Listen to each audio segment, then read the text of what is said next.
Hello, good evening. This is Brother Benson Media, and we are blessed to come again to proceed with the discussion that we had started previously. Today, what we saw something that is we are not very familiar with. The third deputy president was today sworn in, Professor Abraham Kithure Kindiki. He is taking over that position after they impeached Mr. Rigathi Gachagua. And so that is the new thing that we saw today. And first, allow me to take this opportunity to invite all our viewers. If you are new here, this is Brother Benson Media, and here we say that your opinion counts. If you are new, you can like and subscribe, and we will really, really appreciate. You can also engage us at the comment section. If you have a question, you can type at the comment section, and we'll be here to answer the question. Before we proceed, allow me to give this chance to my panelist, Mr. Barak, to say hi to our viewers. Hello and good evening, good morning, good afternoon, and good night, wherever you are. Thank you so much for joining us and for following this channel. This is Brother Benson Media, and we are so happy to have you this evening. And we are looking forward to having a constructive engagement together with you, our viewers. Thank you. Okay, thank you, Mr. Barak, and you are welcomed. Maybe first, it is the first time that we are experiencing what we saw today. It is the first time we're seeing an impeached. It's the first time we saw a deputy president being impeached, and it is the first time that we are seeing a new appointed deputy taking oath.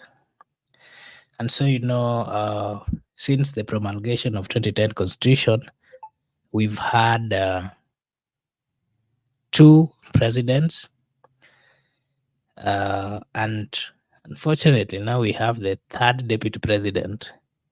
And so it's something that we are not very familiar with.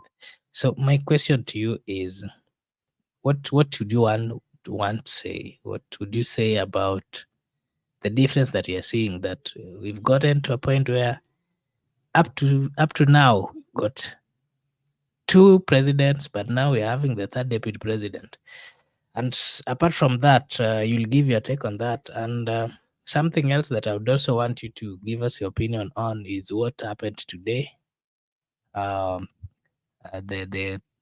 swearing in of the deputy president, and maybe just your view on how you saw it, and what the people are also expecting. Thank you, Mark. Today was a historic day in the Republic of Kenya. Having witnessed the impeachment of the deputy president at the first time, and a new deputy president was nominated and subsequently approved by the National Assembly. And today he took oath of office. And these are the benefits of the 2010 Constitution that Kenya is now reaping. And you had even when Kindiki was giving his speech, he thanked even those who contributed to the new constitution, because he's now one of the beneficiaries. In fact, one of the biggest beneficiaries of the 2010 constitution. So, in terms of the growth of democracy and how our institutions are working, democratic institutions are working, it's a good thing for Kenya. and it's something that you should really be proud of if you are a Kenyan, and if you believe in democracy and democratic institutions. And on the other hand, there are people who feel that this was it was not that institutions were interfered with and were influenced to come up with a specific outcome. Those are valid argument in a democratic society, because once an institution or functions and some interests are not met, and you find that there are people who lose out in the process, they tend to say that the institutions are influenced. You remember in the American election of 2020, when Donald Trump lost to Joe Biden, he said that the elections were rigged and he was the sitting president. And remember, in 2016, when Hillary Clinton lost to Donald Trump, the Democrats said that the Russian interfered with the electoral system of the U.S. So in any democracy, once one side loses in a process, especially in a political process, they will have to blame institutions or blame external forces for interfering with the institution. But the big thing here, the bigger picture here, that our democracy has been tested, and we have the deputy president has been changed, one being impeached, another one being brought on board, and the country is moving on. So this is telling you that our institutions are working. And it's a good thing in Africa, because even the same day today, when we were swearing in the deputy president in Kenya, in Botswana, the incumbent president was conceding defeat in a free and fair election. So it shows you that there are some countries in Africa that are really trying to prove to the world that democracy is really working, institutions are really working, and I believe that that's a good thing for Kenya. On the other hand, expectation. You said what people are expecting. I don't think there is anybody who expects something new from the Professor Kindiki, because he's now the deputy president. You know, expectations might vary, but personally, I think it is you will do yourself a favor if you don't expect anything from him, because you know he's not going there to call any shots, because the president has demonstrated through his style of leadership that he's the one who calls the shots. So Kindiki is going there to help him to fulfill what he believes is right for the country, and what policies that he believes that he should be implemented. So he's going there to help him, and he's going to. You remember Kindiki said that he's swearing before people and before God that he's going to be loyal and to the president, and that loyalty says proves to you that he's going there to serve the president, and he's going to serve according to the wishes of the president. So if you expect anything from Kindiki, I think you'll be expecting too much. We'll just have to observe and wait and see how he's going to perform his new roles. But basically, he's going to serve according to the wishes of the president. Back to you, Mark. Okay, thank you, Mr. Barak, for that good analysis. You've spoken about partly about the speech. We are going to get into that. As the swearing in was going on, the embattled former deputy president Rigathi Gachagua, he went back home to Madeira. And people always say that whether you go east, west, or wherever, home is the best. And we saw in his social media, he's saying that he's very thankful to his family, uh, you know, for being with him. And you saw the wife also, Pastor Dorcas, also said something that they're grateful to God and to the people of Kenya who stood with them. And so, my question to you is from where you sit, uh, you know, are you seeing would we say that the former deputy president has accepted the fact that he has lost this? Because again, if you looked at his social media, he actually changed. Everything was changed. It was reading as the deputy president, but now he said a wife, a husband. I mean, a husband, a father. What is your take on what is now befalling the former DP and his move to get back to his rural home. He has also he also said that he'll be going for his normal walks. He's someone we know that everywhere he goes, every morning at least he goes out to have a walk. The last time he was in Mount Kenya, we saw him walking, and then he said that, he's keen on that walk, and sometimes he even goes to the mountain. Are you going to see him going to the mountain? And possibly, is it just a way of trying to console himself? Or what is your take on his move to get back to his rural home? I love the caption "Home Sweet Home." They say east or west, home is the best. And if there is something that Rigathi Gachagua should be thankful for during the difficult moment is his family. The family of Rigathi Gachagua has stood with him, and I think this has been his main source of comfort and his main source of moral support. And it teaches the people that you must invest in your family, no matter what you are doing, no matter the position that you have in the society. If things go south, you will always run back to home to your family. And if you have a solid support system within your family, then I can assure you, you can withstand even the heaviest storms of that can come in this life.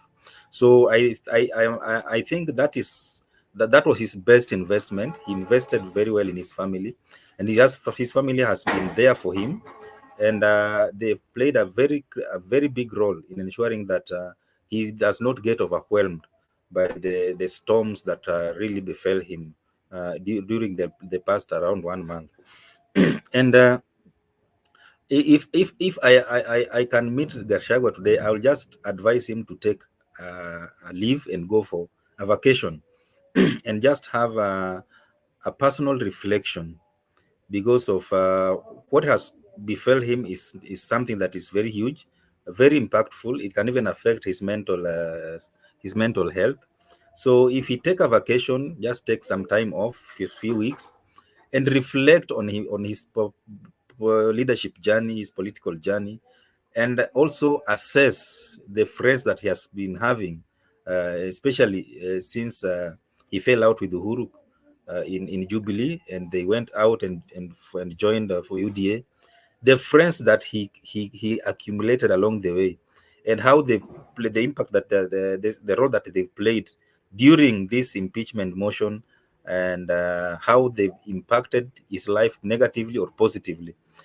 And I believe he will be able to come out of that vacation having a different perspective, because I think, if you ask me, I think maybe he was having some advisors who did not foresee what was coming for him, and they left him exposed. And when the rubber met the road, he had nowhere to run to, because I believe he had made more enemies than friends in politics, and that is why he has met his untimely demise in politics. Because once you are successfully impeached, then politically that's the end of you. You look at the former Nairobi governor Mike Sonko, you look at former Kiambu governor Ferdinand Waititu. There's nothing much they can offer politically. There's nothing much they can offer, because they were successfully impeached. And in terms of the deputy president is part of the presidency, and once the judiciary swears in a new deputy president, it means that the former deputy president has no chance of coming back, because you saw the Kindiki was sworn in the presence of the chief justice, and the chief justice is the head of the judiciary. So if the same chief justice that is going to hear even if Rigathi moves even to the Supreme Court, it is the chief justice who's going to hear that petition and determine. So I think once the Kindiki was sworn in today in the presence of the chief justice, I believe that was the end of the road, because If the head of the judiciary okayed the swearing in and she was there and everything happened in her presence, I think it is just the end of the road for Kindiki, for Gachagua, unfortunately. Back to you, Mark. Okay, you've said that it is the end of the road for him. I actually wanted to ask you that now that we have a new deputy president, and Gachagua didn't finish his term, the 5 term that the constitution stipulates. Constitutionally, what does he has he really gone home with something? Sometimes we've seen that the constitution always give them some goodies. They're allowed to be given some goodies when retiring, but in this case, he's been impeached. Kindly explain to us what really is going to go with home. Is he going to get some perks from the government? Is he going to get some protection? Is he going to enjoy what has been enjoyed? The likes of former Vice President Kalonzo are still enjoying up to date. Or him, it is just finished. And again, kindly clarify to us, is he even allowed to come back and vie for any political position or to hold any public position, whether cabinet secretary, PS, or those? And again, yeah, maybe that, and then I'll come back with another question. Well, an impeached leader does not have any benefits at all, because impeachment is a form of punishment, because it means that you failed in your role, or you violated the constitution, and now you are being removed from office prematurely. You have not finished your term. So, and that's why he was being advised that if he wanted to get some benefits from the state, he could have resigned without the impeachment. Before impeachment could have been determined by the National Assembly. So the room for him to resign could have given him some benefit when he was going home. But once you have impeached successfully, you loses benefits, because your term was terminated prematurely for failing in your responsibility or in violating the constitution. So you cannot award someone that has been removed from office for violating the constitution or for failing to perform their duties according to the constitution. So I don't think that he's going to get any retirement, because he has not retired. He is not going to get any perks that comes with the position of the deputy president. The second thing that you've asked us, if he can make a comeback, you remember when Sonko wanted to vie as a governor in Mombasa, he went to seek. There was a case before the Supreme Court, and the judges ruled that once an individual has been successfully impeached from office, they are no longer allowed to hold any public office at all for the rest of their lives. And that is why Sonko withdrew from that Mombasa gubernatorial race, and that is why even Waititu was not able to hold to vie in Kiambu. And remember, when Ruto came in power, I think he appointed Waititu to head some, I don't know which organization. Was it something to do with water authority, something? I don't know if it was Adi Water. He appointed Waititu to chair that board. And I remember some people went to court to seek the court's interpretation and court's guidance. And the courts ruled the same way, that once you are impeached, you are no longer allowed to hold any public office. Therefore, Gachagua cannot hold any public office according to that declaration by the Supreme Court. And so, in terms of making a comeback, being holding any public office, that's a done deal for now, because he was successfully impeached from office, so he cannot. Back to you, Mark. Okay, thanks, Mr. Barak. Gachagua is a politician, and for some time he's been fighting to be recognized as the kingpin of the Mount Kenya region. And partly there are some people that he convinced and believes that is the current kingpin of Mount Kenya.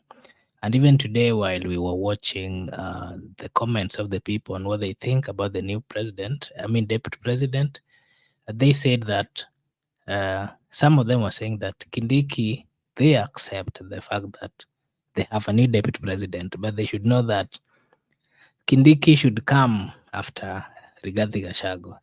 I think most of them maybe do not understand what really happens after the impeachment. But again, politically is still strong, and some people still views him as a kingpin of that region. So my question to you is, from where you see it and what you've always seen in Gachagua, do you really think that he's still going to have a political influence in the Mount Kenya region? And again, being that some residents, some citizens of, I mean, residents of those Mount Kenya region are still saying that they believe that he is still their kingpin. Some are even saying that the whole process was not done the right way. And so my question to you is, can he politically make decision or influence political appointments, political, I mean, can he influence the politics of Mount Kenya? Yes, Mark, he can influence the politics of Mount Kenya in a bigger way. So, for you to be a leader, you don't have to hold any position. There are leaders who do not have any position in the society, but they influence decisions at a higher degree. And that is what you remember the election that happened in South Africa in May this year. Jacob Zuma, who was removed from office and was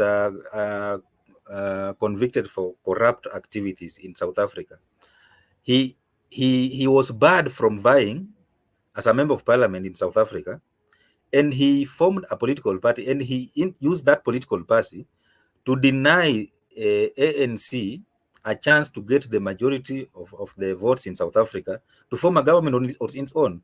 So he forced a coalition government in South Africa using his own influence. So regarding Gachagua, even though the constitution does not permit him to hold any public office, he can use his political influence, because I know right now at the grassroots level in Mount Kenya region, he has a lot of support. He has massive support because he had already become a darling of the people of Mount Kenya. There are people who associated themselves with Gachagua as their new kingpin of the Mount Kenya region. So even this tribulation that has befell Gachagua, they've made these people to love him more and to embrace him more as their leader. So he can use that to influence political decisions come in the coming elections like 2027. He can use his influence to ensure that members of parliament who voted for his impeachment are punished by being sent packing, and he can influence people who stood with him or people who sympathize with him to be elected as members of parliament in 2027 election. That will be one way of asserting his influence in the politics of Kenya. And once these people go to the National Assembly, they can advance Gashagua's interest. So he doesn't have to be in the deputy president or president to influence politics of Mount Kenya region. He can do that even without holding any position, because as long as the voters associate themselves with him, as long as the voters in Mount Kenya still see him as their leader, he can utilize that opportunity, even to negotiate for alliances with like-minded leaders who can protect the interests of the people of Mount Kenya. And I think that is how politics works.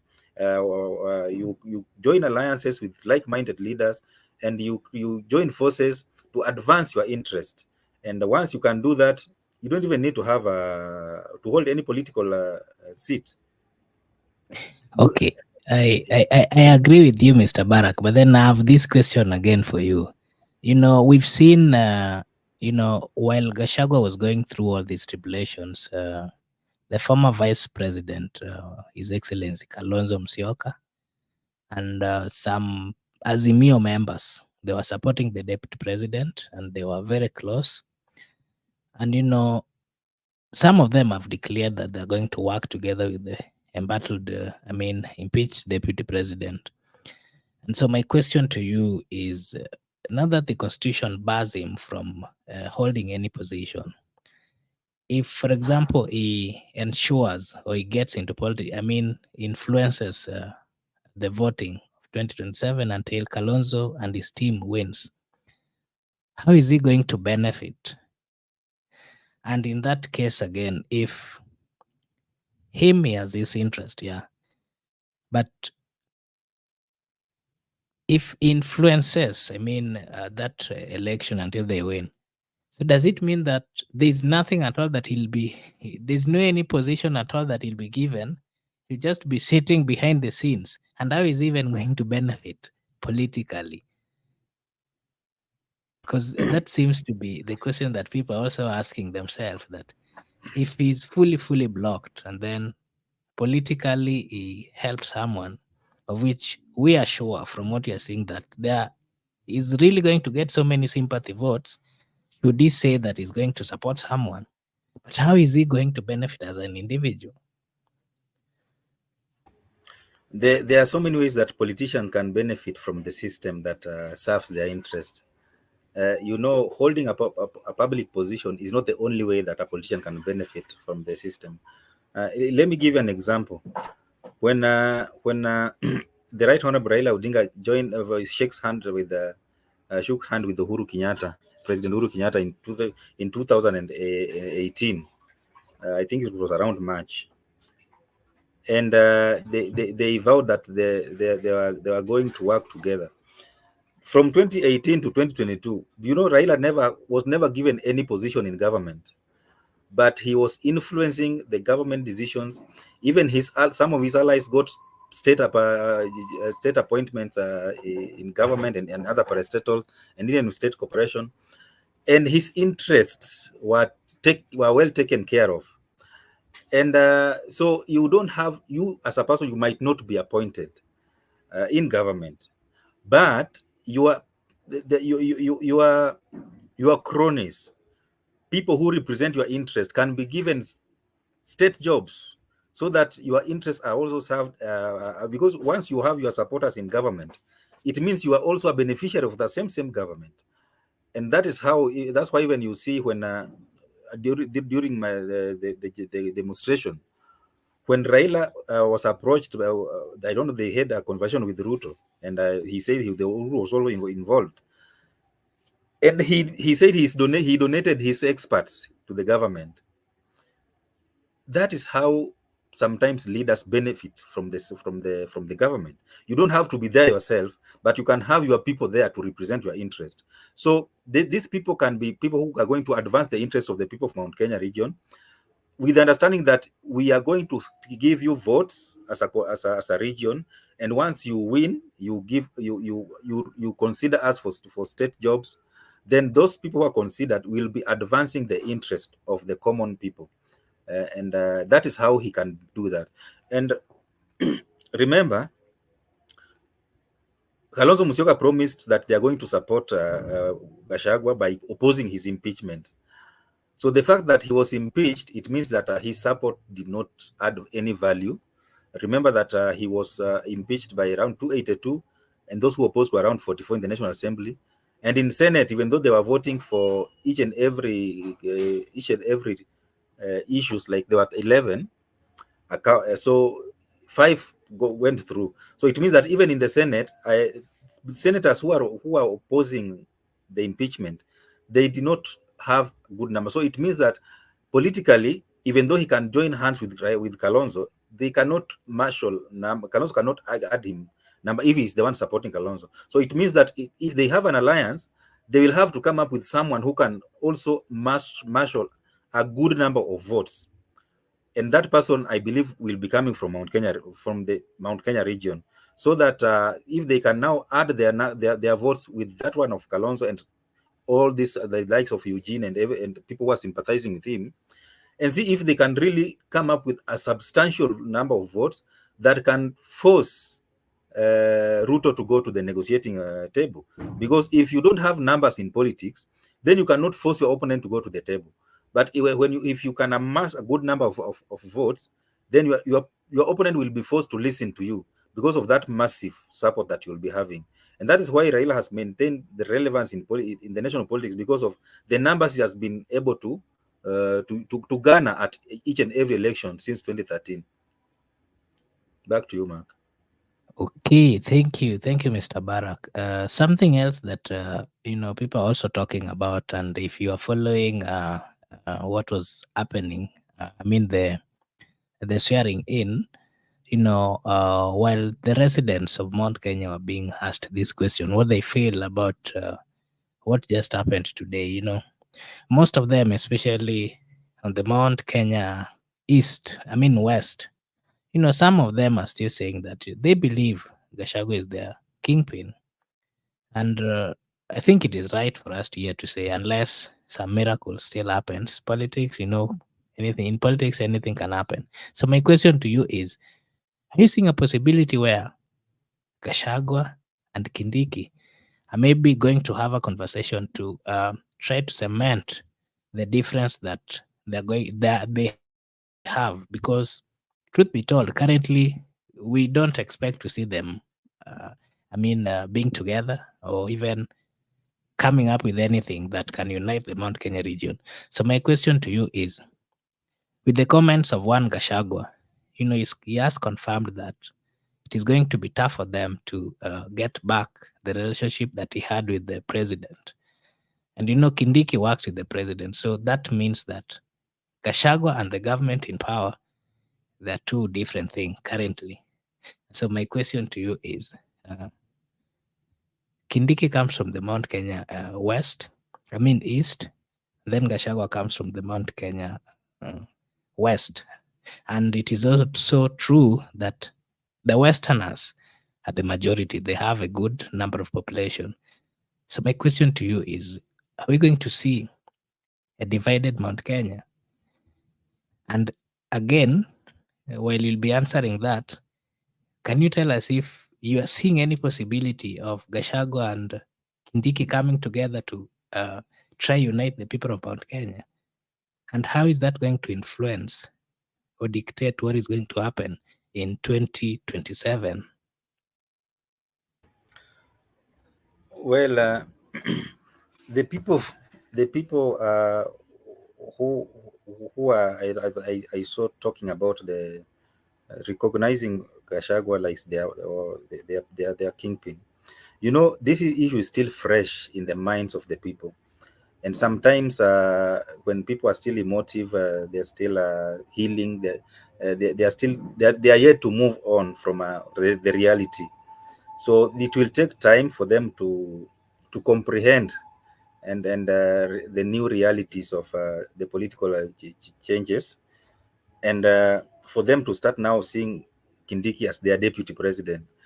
And when I say that, when you tell me that Kindiki will be the deputy president, but he will come after Gachagua, those were talks that are full of emotions. They are not talks that are full of reality.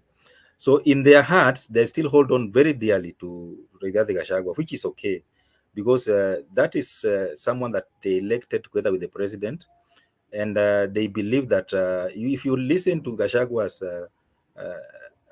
conversation with the people of Mount Kenya in the run-up to 2022 election, you will see him appealing so passionately to his people to vote for Ruto, because he is someone that they can trust. And even when Uhuru was raising this issue of trust issues with the Ruto, Gachagua, even speaking in the local dialect, he promised them that he knows Ruto very well and they will never betray them.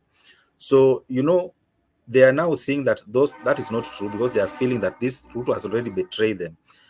And the reason why even the accepting Kindiki is becoming very difficult, because, the people of Mount Kenya West, they've been seeing the people from Mount Kenya East, that is the Meru and the Embu and the Mbeere, as people who they are not equal in terms of politics. They usually remember them when they need their votes, and they tell them that one Mount Kenya region we are one.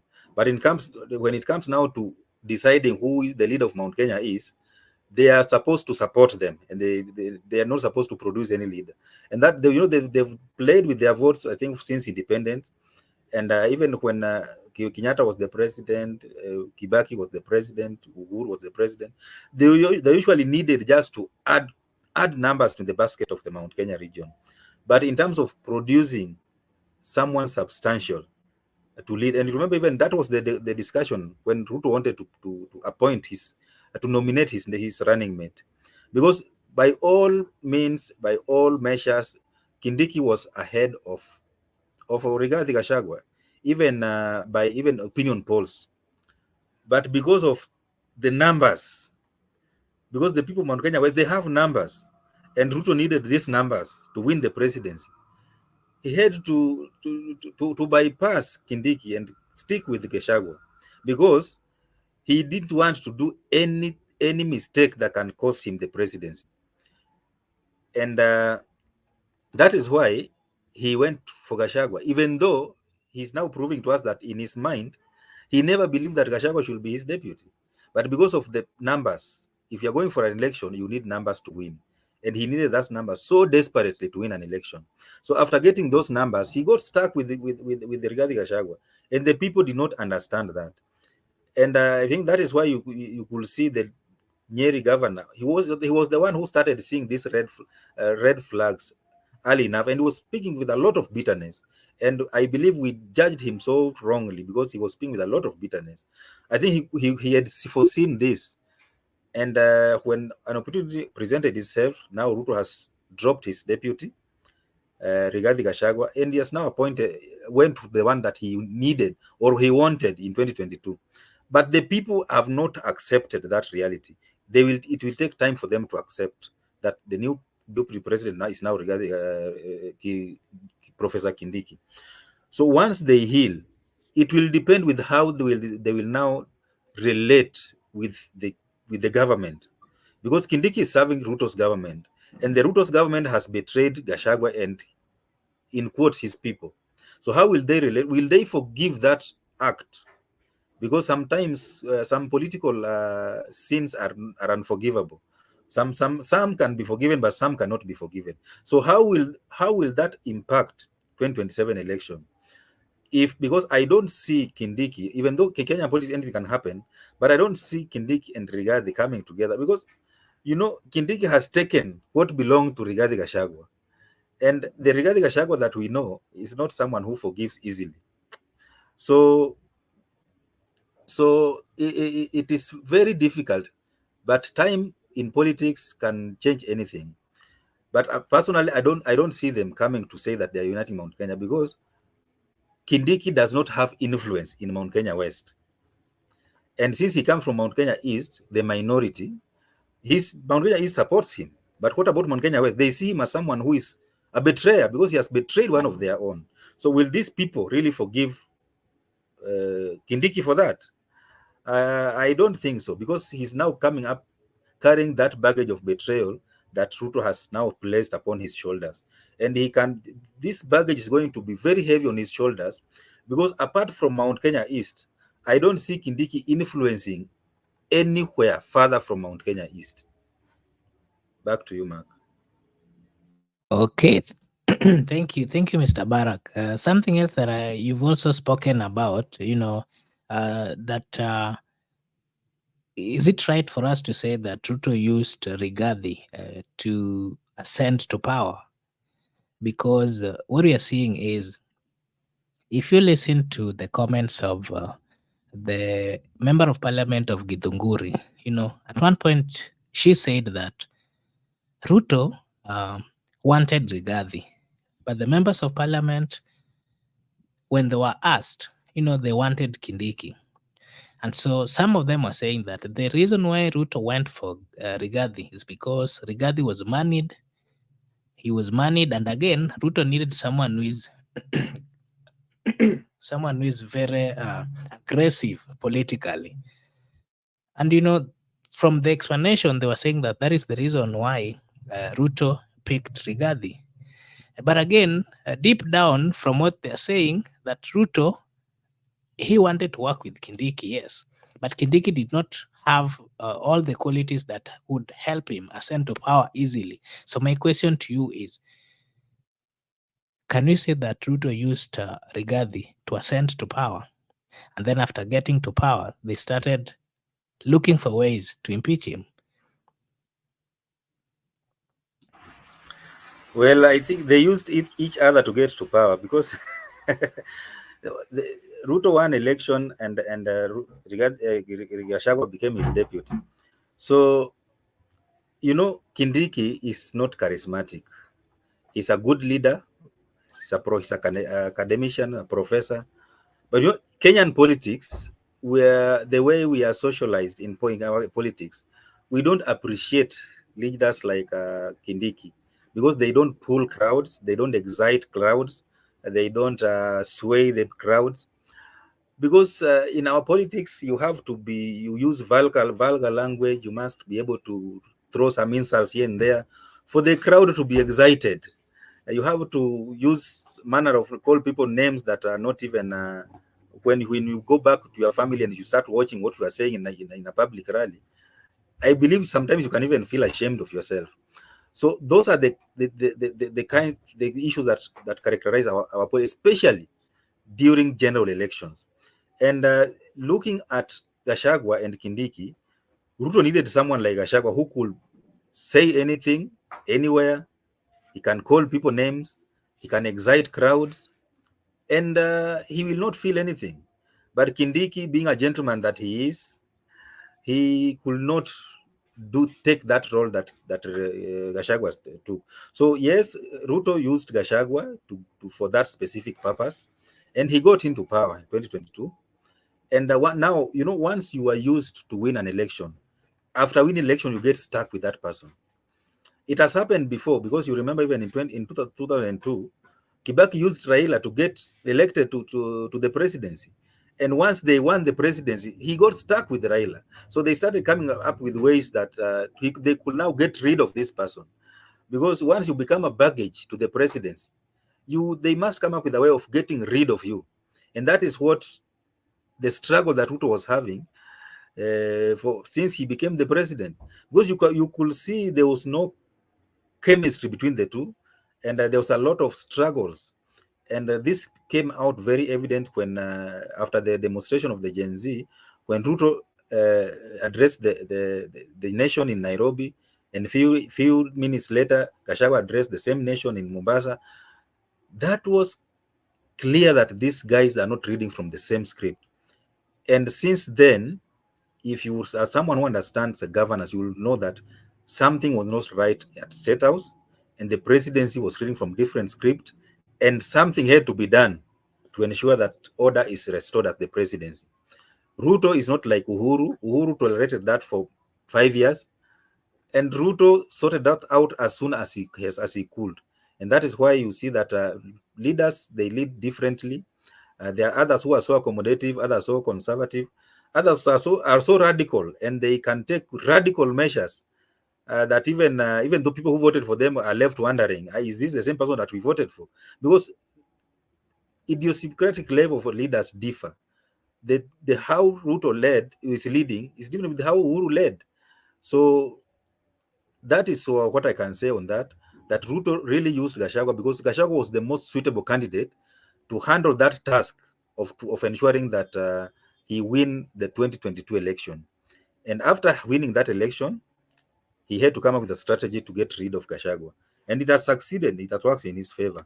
And right now, he has the candidate that he wanted, Professor Kithure Kindiki, as his deputy. Back to you, Mark. Okay, thank you, Mr. Barak. To our viewers, this is Brother Benson Media, and here we say that your opinion counts. If you have a question, you can just type at the comment section, and we'll be able to answer you. Again, I'm appealing to everyone who is watching. If you are new here, kindly support us by subscribing to the channel, and we will really, really thank you.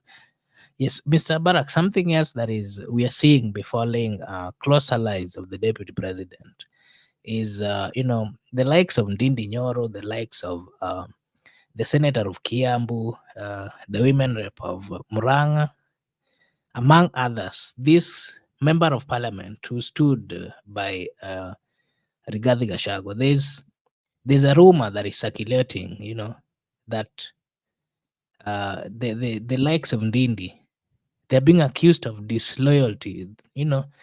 Uh, some close allies of the president are saying that they are like betrayers because when the president needed them to action to impeach the deputy, Some of them, did not accept that.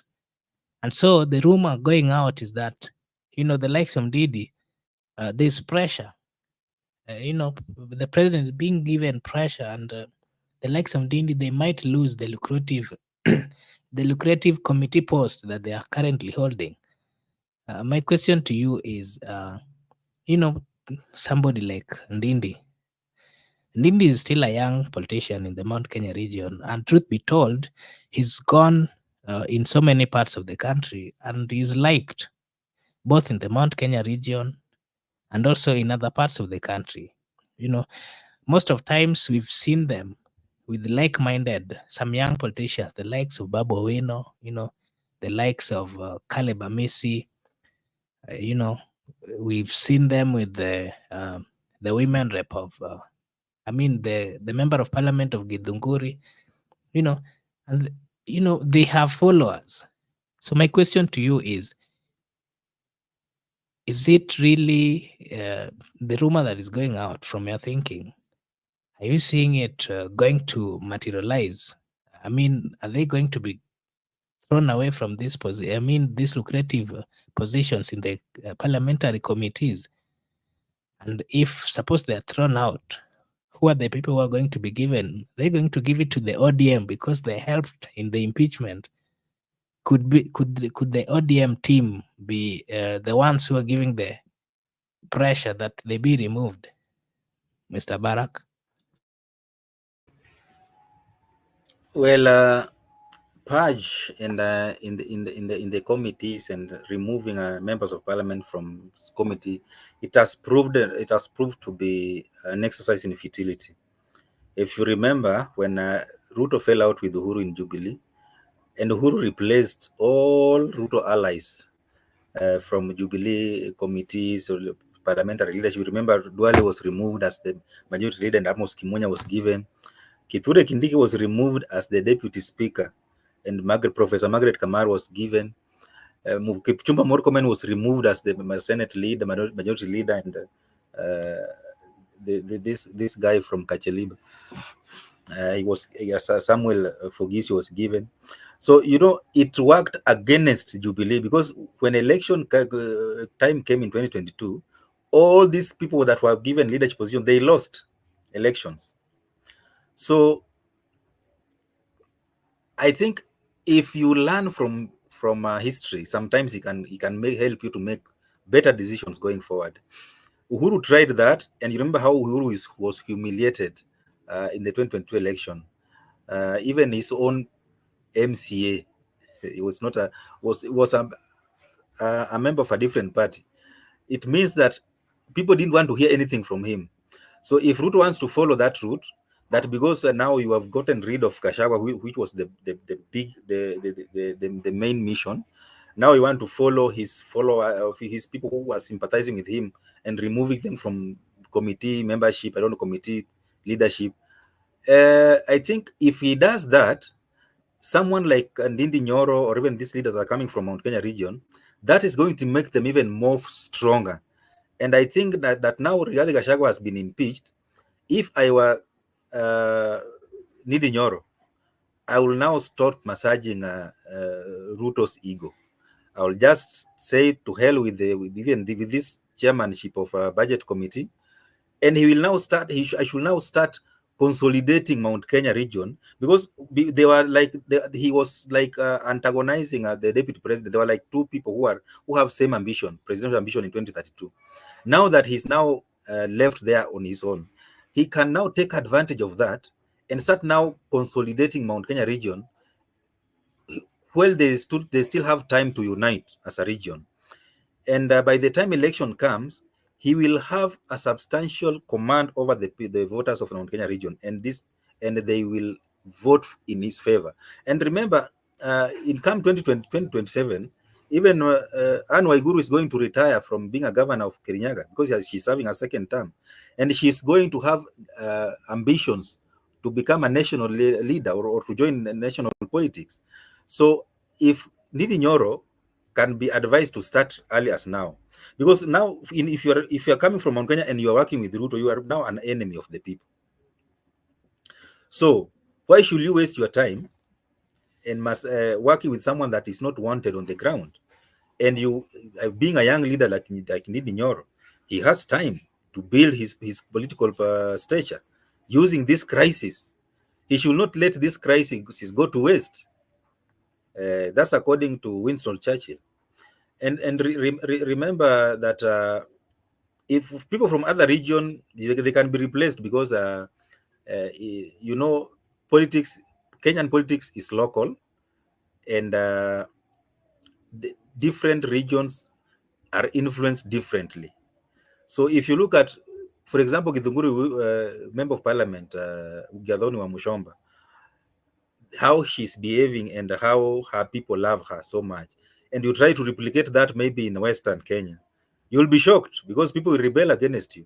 Remember this, during when people were voting for, when member of parliament were voting for finance bill of 2023, people of Mount Kenya say that they only voted for one man, that was Gathoni wa Mushomba, according to them, because they were mocking this other, the likes of Kimani Ichung'wah and the rest, and the Ndindi Nyoro, that they are men, but they are not behaving like men when they go to parliament.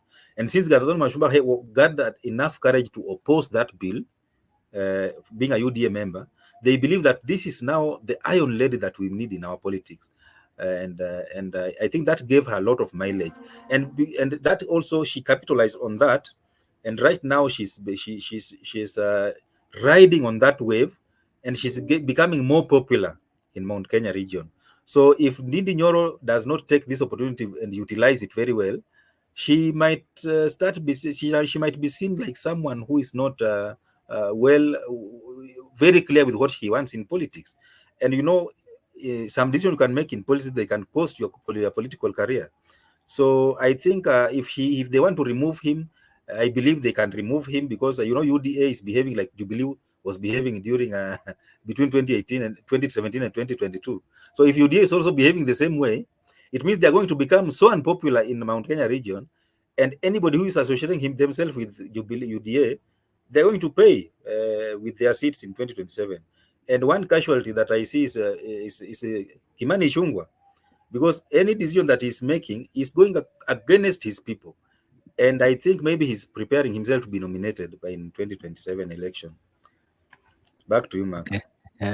But again, it is also being said that he's going to be appointed as a cabinet secretary, that he has done his calculation. I mean, the ground is a little bit hostile for him. And so there's a possibility that he's going to be given a cabinet secretary position. Maybe you will give your thought on that. There's also a question here from our good friend Gypsy Corner. Could you please confirm the rumors flying about the 2027 elections will be suspended because IEBC is not formed, because Wetangula is waiting on Ruto? Maybe before you answer that, allow me to remind our viewers that this is Brother Benson Media, and here we say that your opinion counts. If you're new here, kindly like and subscribe to the channel. And that's a way of supporting us so that we can always have these conversations more often. We will really appreciate if you subscribe. Yes, Mr. Barak, would you maybe give your opinion on this question and the possibility of Kimani Ichung'wah being given a CS position? Well, there's a possibility of Kimani Ichung'wah being named as CS. That is possible because we have a vacuum in the cabinet, and one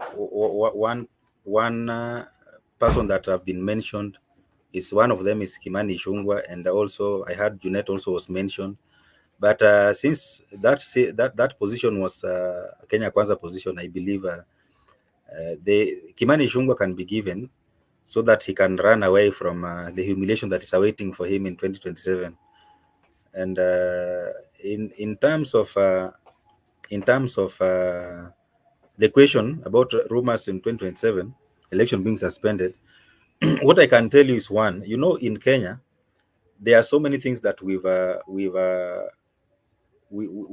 moved away from, and I don't think we will ever get back to. And the number one thing that I can assure you that we cannot get back to as a country is messing up with the term limit of the presidency. Remember, when we Kenya became a multi-party state, a democracy in 1992, people didn't, and Moi say that Kenya should forget about the 14 years he has led as the president and they should start afresh. And he won his first term in 1992 and he was his second term in 97. People did not believe that Moi could retire in 2002. Because remember, he was just 78 in 2002. So people thought that he's going to somehow interfere with the term limits and come again for maybe a third term. But Moi, despite the fact that he introduced Uhuru in politics and said that Uhuru was his preferred candidate, he respectfully retired from politics after serving 2 terms. He never interfered with that. Kibaki came in, and apart from messing up with the election of 2007, Kibaki never interfered with the term limits of the presidency. He served for 2 terms. Under his leadership, Kenya got a new constitution, 2010 constitution that we are now enjoying, and he went home respectfully. Uhuru came in, and remember, Atwoli coming up with this very funny question at Uhuru Park during a Labor Day celebration, that Uhuru is too young. Where do you want him to go? Mundaka Uhuru aende wapi? And he's too young to retire. And he repeated that Uhuru is too young to retire. Uhuru ruled for 2 terms, respectfully retired, and went home. So, as a country, this has been part of our democratic norms that any president comes in power, it irrespective of your age, you serve for 2 terms and respectfully go home, and you hand over power to a new regime, and you go home respectfully. So even though Ruto might be having a lot of issues and a lot of problems with his leadership style and everything, I am sure he cannot try to interfere with the presidential term limits, because this is a bomb. This is a time bomb that we, as a country, we can't go back there. Remember what the cost that Kenyans pay to ensure that we have a 2 term limit. The lives that were lost as Kenyans were fighting for multi-party democracy, as Kenyans were fighting to remove imperialism, dictatorial presidents in Kenya, and how Kenya fought and many lives were lost, and Moi accepted to repeal Section 2A of the Kenyan Constitution then, and that allowed to usher in the new dispensation of the multi-party democracy. That one is a no-go zone. Between now, we are in 2024. Today is 1st of November. We still have sufficient time to ensure that we have IBC commissioners in office in good time before August 2027 elections. Remember, elections in a presidential system, it is in the constitution. It is not the president who wakes up in the morning and say, we are going to vote this day, the way it used to happen before. It is the constitution stipulates very clearly, and you can even predict the 5 elections that are coming, because the constitution says that the second Tuesday of August every 5 years. So you can count second Tuesday of August 2027, you can see the date. Second Tuesday of August 2032, you can see the date. So that is how democracy works. And any president who can try to interfere with that, he or she will be interfering with the foundations of our democratic society, and that cannot be taken lightly. And even the major powers that see us that prefects our democracy. You saw today at the swearing in of Kindiki, there were ambassadors from the development partners. They are called development partners. Even Megan was there, American ambassador. So even them, they can advise the president that don't interfere, because you'll be now uprooting the foundations. And once the foundations are uprooted, the society can collapse very easily. So I can assure you that in 2027, the second Tuesday of August, Kenyans will go to the general election and they will elect a new government. a new president and the new legislature, and that cannot be interfered with.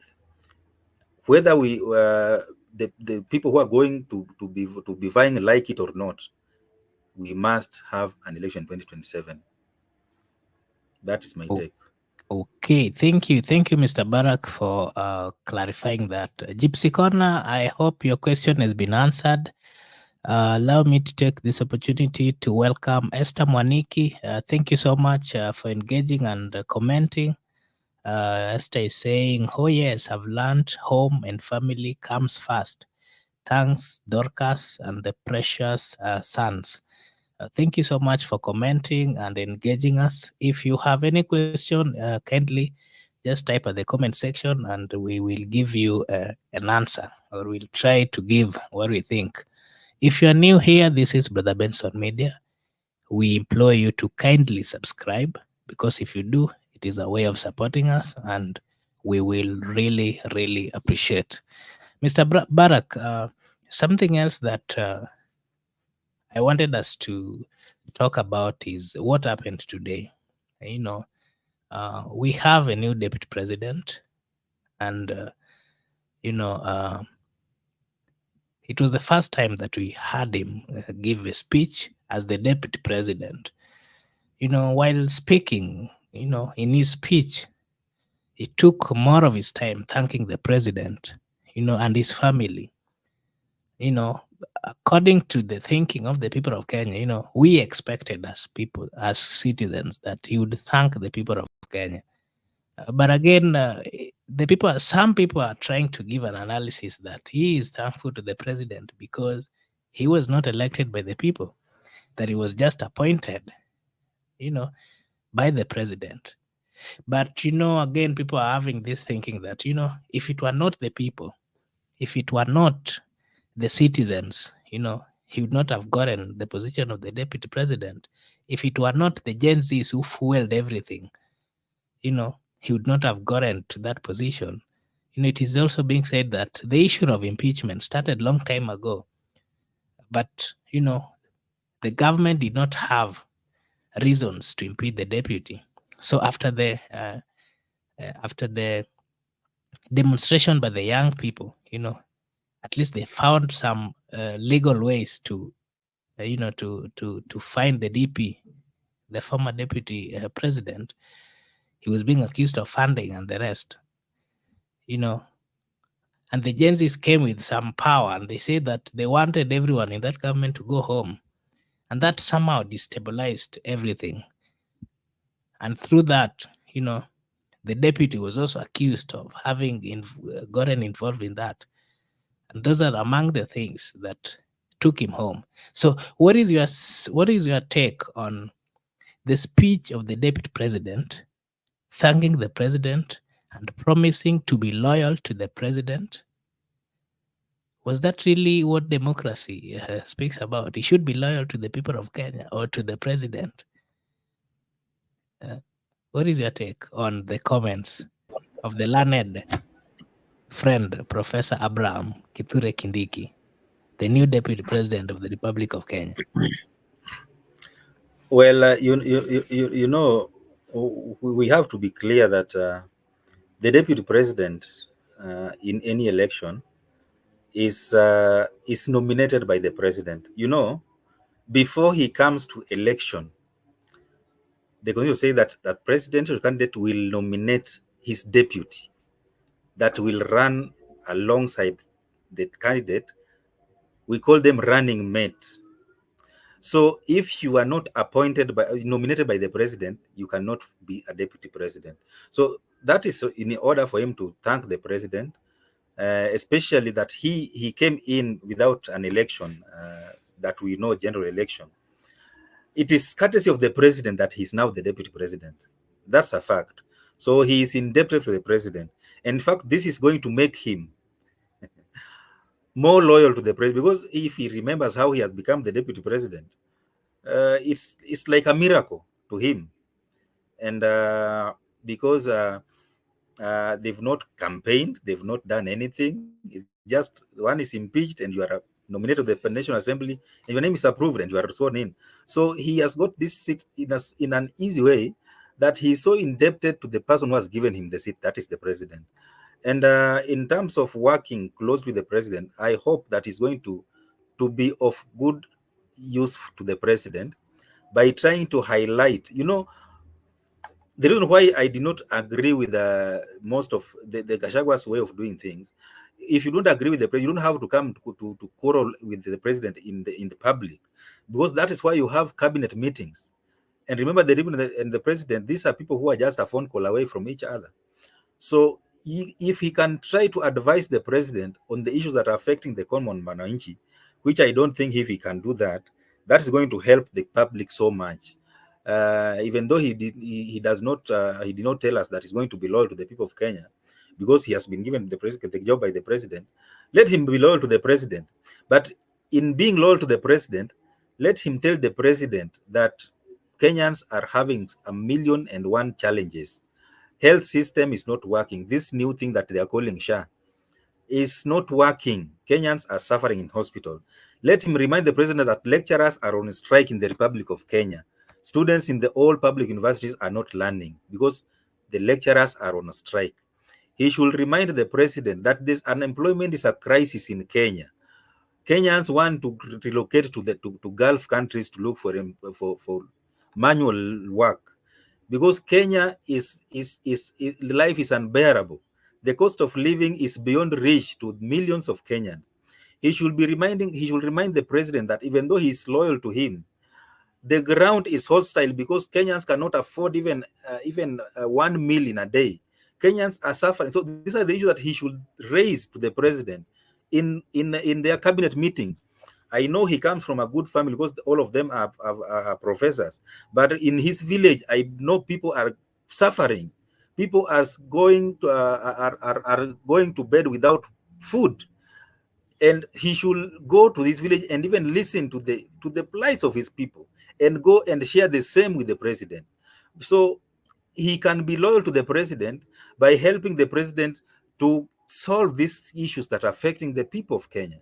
Because since these people came to power in 2022, nothing substantial has been done by this government. Things have been multiplying from bad to worse. Things have been moving from bad to worse. If you can count new taxes that Ruto has brought since he became the president up to now, someone who was earning 100,000, his salary has been reduced by nearly half, and sources of income are reducing, and taxes are increasing. It is not sustainable. So they should take this opportunity to speak directly to the president's ear, so that the president can understand that he was saying that he is a hustler, he relates with the hustlers. What changed?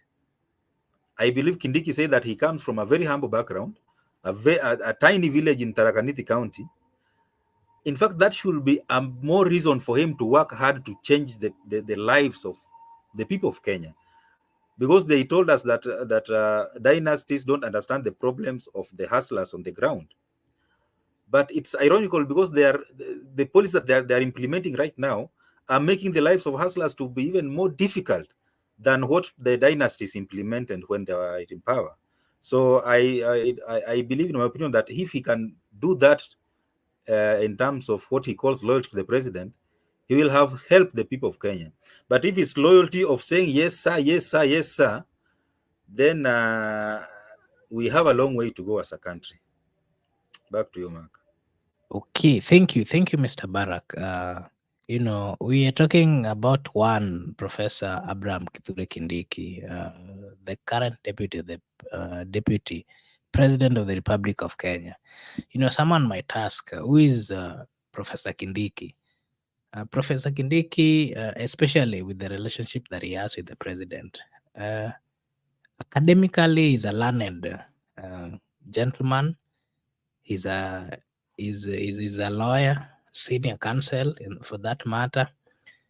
And the relationship that he has had with the president is that he started being a lawyer to the president. If a long time when the president was still a member of parliament, that is where the relationship started, from what we are getting.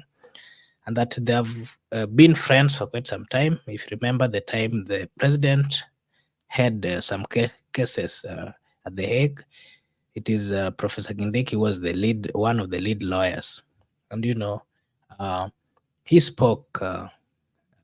He really helped the president in addressing that case. And again, after that, he get into politics. He's been a senator. He's been a lawyer again for the president and for the party. They've been friends. And so my question to you, Mr. Barak, is, from what we've known about one Kithure Kindiki, from where you see, do you really think he has the character? I mean, and what it takes to run or to deliver in this position of the deputy president without them having loggerheads with the president. And something else that I would also want you to clarify, being that he's a professional, he's a learned gentleman, is he going to incorporate this profession and all the knowledge that he has in the running of this? And, you know, Gypsy Corner is asking, what's the real work of the deputy president? And so my other question, I'm attaching it with that. On the roles of the deputy president and all these things that we've seen about Professor Abraham Kithure Kindiki, what is your take on what he can deliver from where you sit? You've been in this republic, you followed him while he was still a senator. He has led in so many cases. What have you seen? What have you seen in him? Does he have the courage? Does he have the character of a deputy president? Yeah, Mark, I think Professor Kithure Kindiki, he has what it takes to become the deputy president, and he can really excel in that role if he is allowed to to excel. Because you can be given a position, and yet then on top they put some bottlenecks on your way, so you find that you are not able to perform. But if the environment is conducive for him to perform, I believe that Professor Kindiki is one who can really excel in that role. That is because you remember he served in 2 terms as a senator of Tharaka Nithi County. In his first term, he was the leader of the majority leader in the Senate. In his second term, he was the deputy speaker until he was removed because of his association with the then deputy president, who is now the president, William Ruto. So it shows you that he has quite good leadership skills. And remember, Ruto picked him, even though Ruto left him, did not pick him as his deputy. He picked him as his chief agent during election. And remember the role that he played until Ruto became the president. So it shows you that even though Kindiki was not picked as the deputy president, he did not hold that to his heart. He went ahead to lead, to be the chief agent, and he led a spirited campaign to ensure that Ruto and Gachagua become the president and deputy president respectively. And he succeeded in that. And leading a presidential campaign and ensuring that your candidate wins is not an easy thing. You remember, if those who are leading the Azimio campaign, they look so disorganized at the end of it, and you saw what happened. So it means that Kandiki is well organized, and he can really command his team, and he can lead his team to deliver if they are focused on a specific task. And the work of the deputy president, number one, we know that is the deputy president is the principal assistant to the president. And when you used to have vice president were just ceremonials. They never had substantial things to do as vice president. But the new deputy president is a constitutional office that the constitution has really delegated ascribed some roles to the deputy president. And one of them is being the principal assistant of the president. The deputy president, remember, he also sits in the National Security Committee. He sits in the cabinet where government policies are formulated, and top decisions of the country are made. And he also shares the government relationship committee. I've forgotten the name, between the relation between the county governments and the national government. And remember, Gachagua was accused of sharing that meeting in his house. If you remember the one of the accounts, and because that role falls squarely in the deputy president's docket, and he can do as much as the president can delegate.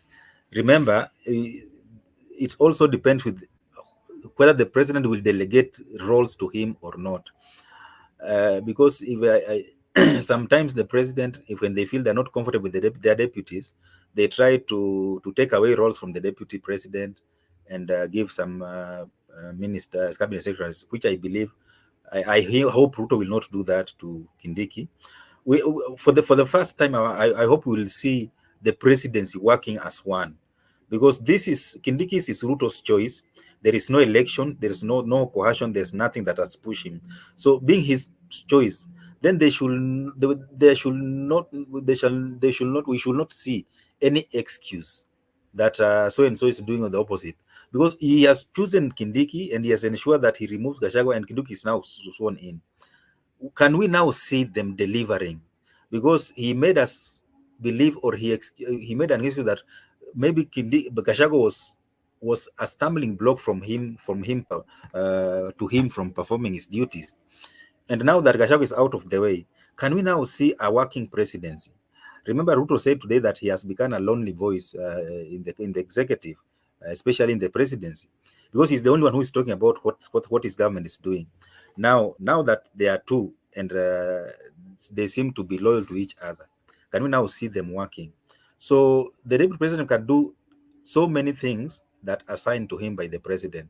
So let's see how Ruto is going to treat his new deputy, and how many roles he's going to assign him apart from the ones that are in the constitution.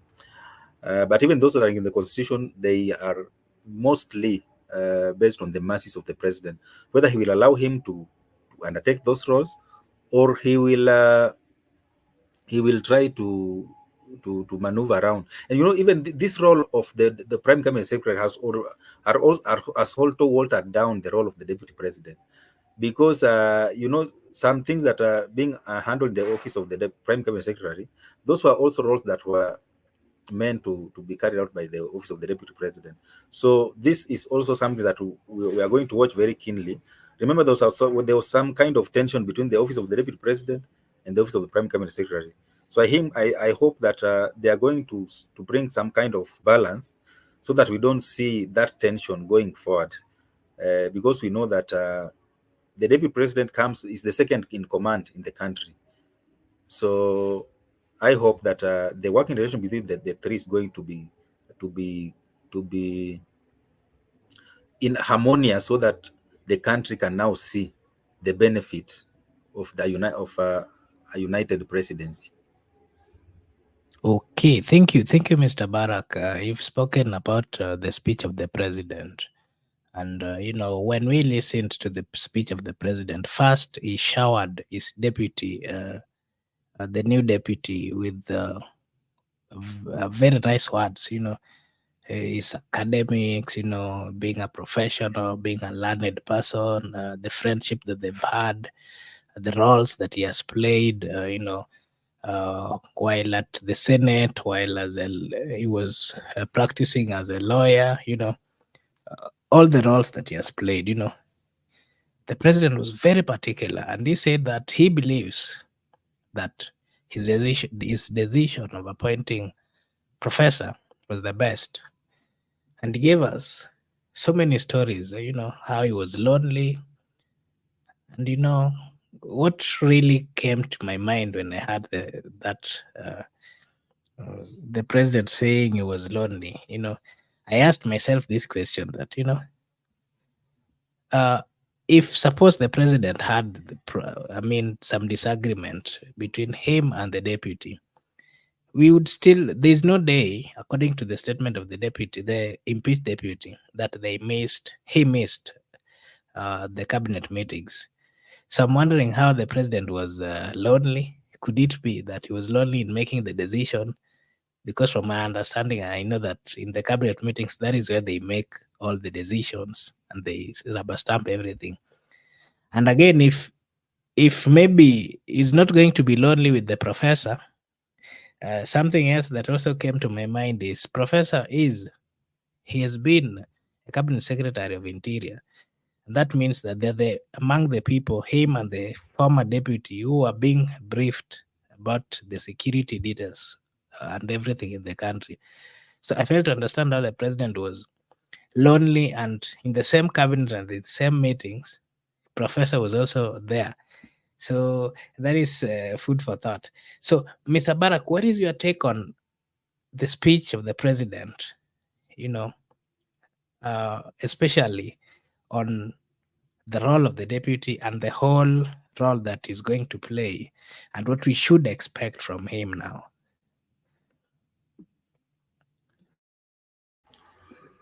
If the deputy president fails, I think the person who should be taking blame is the president, because his success totally depends on or how the president assigns him roles and gives him room to perform those roles. The character of Professor Kindiki is like that character of, you can relate with that character of the former president Mwai Kibaki. Kibaki was not a charismatic leader. He never used to sway to excite the crowd and even sway the crowd. He used to be very calm, learned, and when it comes to working, he used to deliver on what he was doing. You could not hear him talking even about politics, and unless he was pinned down. And he used to focus on the work at hand. And when he formed his cabinet, you could see that his cabinet ministers were given room to work. And that is what has been missing since Kibaki left office. Because we've been having president, and you can see even from our current president, the current president is a hands-on president. He is giving you a task, and he want to micromanage how you do it. And in most cases, you don't succeed in time, because if you want to succeed, give people freedom to work, assign duties, and trust them to deliver, and let them be judged according to what they've delivered. But if you are all over the place, you are here, you are there, you are it is no it, you cannot you cannot gauge if someone has performed or not. It's because they are being given roles, and the person who is assigning them roles is interfering with how those roles are being executed. And I hope that the president can now delegate roles to the deputy president, and not only the deputy president, even to the cabinet secretaries, and give them room to deliver.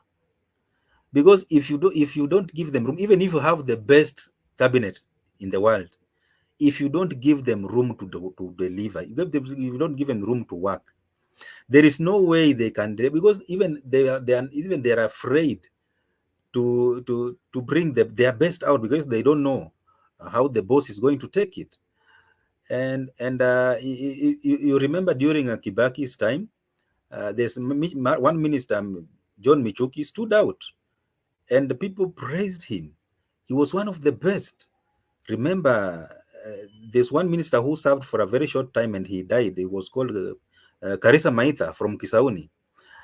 This minister is the one who transformed the city county, the county government. He came in office when Nairobi County was rotten, more than a sewage, and he tried to bring sanity back to City Hall and other county governments, even though he did not live long, but he made an impact. If you look at the Uhuru's regime, Fred Matiang'i, up to today, people still salute his work that he did in the information ministry, in education sector. He left footprints. He left a mark. But if you look at this cabinet, since the president took over, there is no minister who can stand out, because perhaps there is no room. The president has not created that conducive environment for them to thrive on their own. You remember during COVID-19, uh, the CS for Health, Mutahi Kagwe, he single-handedly handled that crisis to an extent that even the president did not have much to do, because the CS was delivering. very well. And I think he was recognized by even some international communities, some international organizations, as one of the best CS who handled the COVID-19 crisis. And you remember the late Professor Magoha, how he handled education after Matiang'i left. Those people stood up. So it is the president to create that environment for his cabinet secretaries to perform, for him deputy president to perform. Because if he does not do that, then he will be complaining about his cabinet. Kenyans will be complaining about the cabinet and the government, and nothing will be moving, and people will continue to suffer. Because you cannot work if you have not been facilitated to work. It is not possible. So the president's speech today was full of blaming Gachagua, using metaphors, and trying to praise Kindiki, because now Kindiki is fresh, is coming in.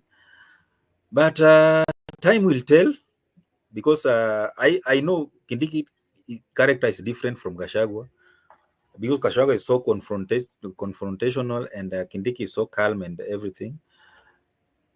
I hope the president will facilitate him with a conducive environment to work, so that now he can be judged in what he has performed in 2027. Back to you. Okay, thank you, Mr. Barak. Maybe before we close, one last thing that I want you to give your opinion on is, we've been seeing abductions, which ends up to killings. People have been abducted and then they end up being killed. The president said something slightly about it. And so my question to you is, the president is aware of the abductions. The police, the DCI, they're there. Why are they not, doing the level best to ensure that all this abduction stops? Because every day we see abductions, especially young ladies who are still at the university, the colleges. What is happening? So my question to you is, the government of William Samoei Ruto, under the leadership of William Ruto and Professor Kindiki, from what you heard about his speech, you know, as people, we can always engage and see whether the president is really serious on tackling this issue. He lately spoke about it. So my question is, are we, from where you say it and from what you were saying, the issue of abduction, there's actually currently there's an MCA who was abducted and not yet, he's not been found. The other day, there's one who was abducted and then was found killed. What is your take on the issue of abduction, and what is the role of the DCI and the police and everything? The Kenyan constitution talks about what the government should do, should protect the people, and life is one sacred thing. What is your take on what is going on? And from what the president said, are we going to see maybe a change in this? And what has really made them not to get to a point of arresting the perpetrators or those who are abducting and killing? And yesterday we were having a conversation, if you can remember. We slightly talked about the role of the police officers. And if you can remember, the court had pronounced itself that police officers should always be putting on their uniforms when they're going to arrest. And we've seen police officers abducting people, sometimes even without uniforms.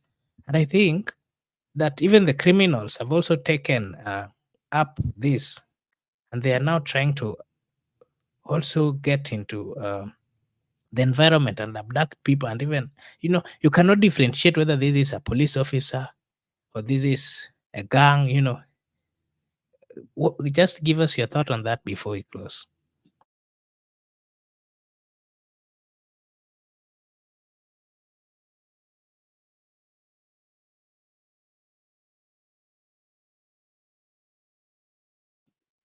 Yes. Can you hear me? Oh, can you hear me? Yes, you're clear. Yes, I can hear you. Now, my opinion is that the role of the state is to protect life. That is the primary role of the state. The state exists so that it can protect the life of its people. Because without the population, the state cannot exist. And world over, there is no country that the police are praised for doing a good job. Is you can hardly hear that the police have been praised for doing a good job, because the societies is full of good people and bad people, and distinguishing the two is not very easy, because when criminals commit crimes, police are blamed. When police maybe interfere with the criminal activities by even sometimes killing the criminals, they are also blamed. And if you are mugged and you are robbed, and the long you blame the police. So you find that it is a very difficult role that the police are doing. But this is not just unique with Kenya. It happens across the world, because you will see, even if you look at this abduction and the killings that have been happening, some are being done carrying out by criminals, because maybe of some deals that are gone sour. So others are even related with crimes of passion. So it is a very complex situation that we are finding ourselves in as a country. And I think, first of all, we should just take personal responsibility of ensuring that whatever you are doing, wherever you are going, just take precautions to ensure that you are safe as an individual, uh, uh, at the best level that you can be as a human being, because there's something that are beyond your ability. But that is the first step to ensure that at least we become responsible for our own safety. The second thing that if there is any adapter that's being carried out by security state agencies, say state machineries, that must be condemned by the strongest term possible, because that is contravening the constitution. Because if someone has committed crime, the constitution has structures that are supposed to be followed. Someone should be arrested, taken to court, charged, and even sent to prison or fined, depending with the nature of the crime. But there's no law that says that people should be adopted and maybe assassinated or tortured. That is not the law. But Kenya, our security forces are among the best in investigating crime after it happens. But preventing is sometimes becomes a challenge, because the problem we have as a country is that many crimes are happening without being prevented. And that is where now we are losing many lives, because someone is being adopted from their homes, and they are killed, and their bodies dumped somewhere else. What So these preventive measures, we've not done very well in that, and I hope that our security forces can be trained more and facilitated with the resources to train how to prevent crime before it happens. But because the human beings are so complicated, sometimes some actions are beyond even the police control. And that's why you see in any society some issues happen that even the police are caught unaware. So we just hope that our security forces are going to work hard to ensure that they protect life, so that and they uphold the constitution in their operation, so that we don't continue seeing our people losing their lives, or even disappearing without a trace, or even being detained without trial, things that are against our constitution.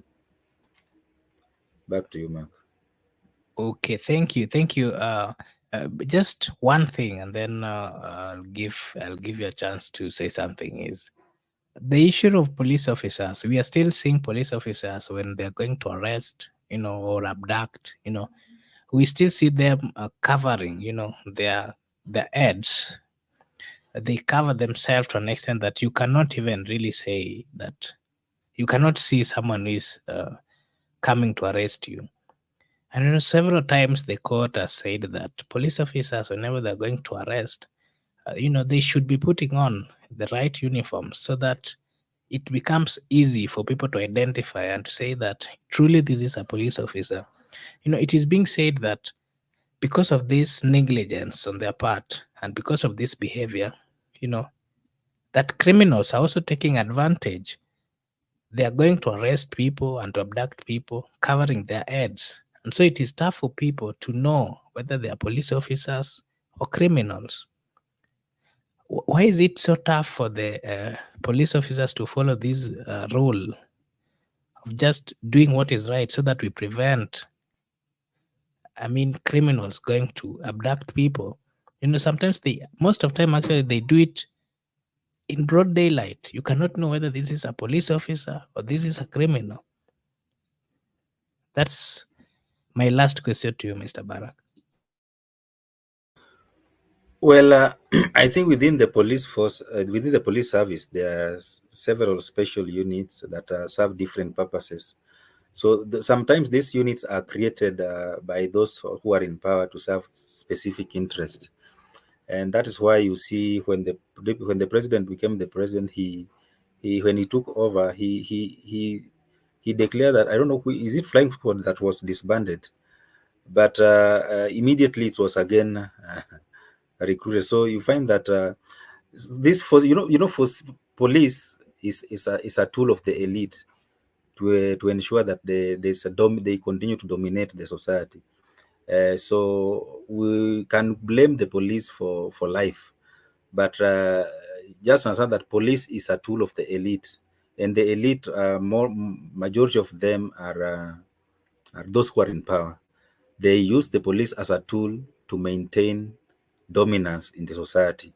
And that is why the courts can pronounce themselves and say, don't do this, don't that. But the police will do, because it is not out of choice. It is something that they have been they are being used by those who are in power to perform specific tasks so that they advance the interests of these people.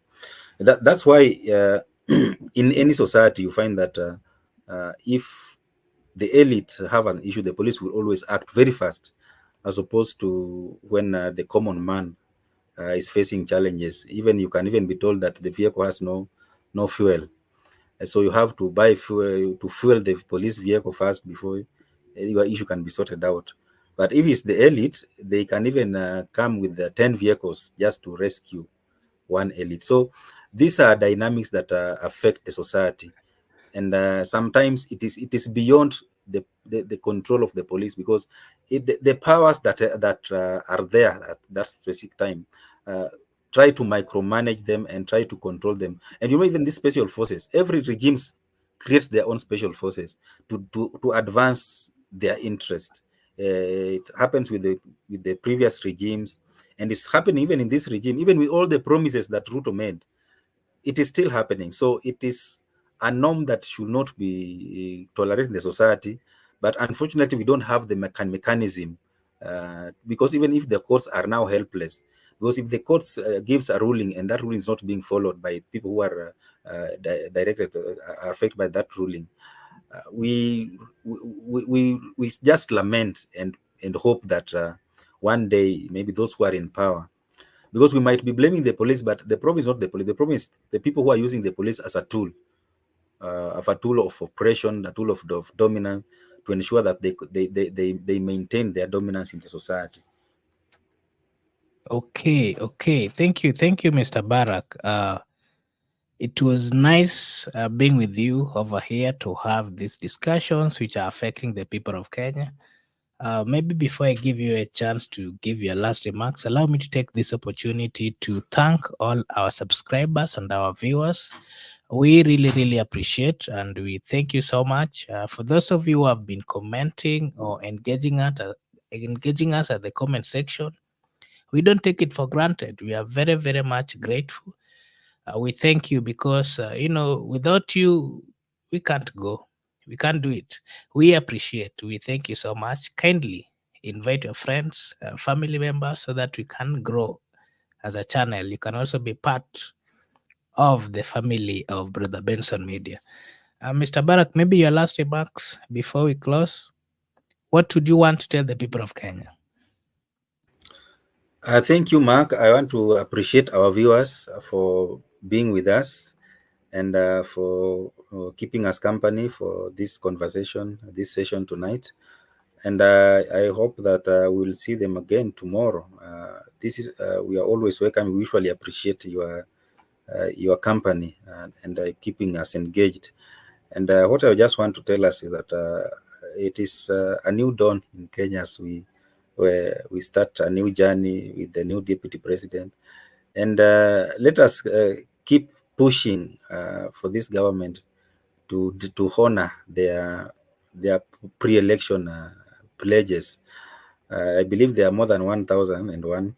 So let us keep reminding them as a responsible society, because keeping the government in check should not be left only to the legislature. As a responsible citizen, that's also our role, to continue highlighting the issues that are affecting us in the society, and reminding the government that things are not working. SHA is not working, education is not working, security, things are not right, unemployment is a problem. So we keep doing that until the government listens and start acting upon the wishes of the Mwananchi. So until next time, may God bless you wherever you are. Have a blessed night, a blessed day, a blessed evening. See you next time. Thank you so much. Okay, thank you. Allow me to also acknowledge Gypsy Corner. Gypsy Corner, thank you so much for your consistent engagement at the comment section. We don't take it for granted. We are very much grateful.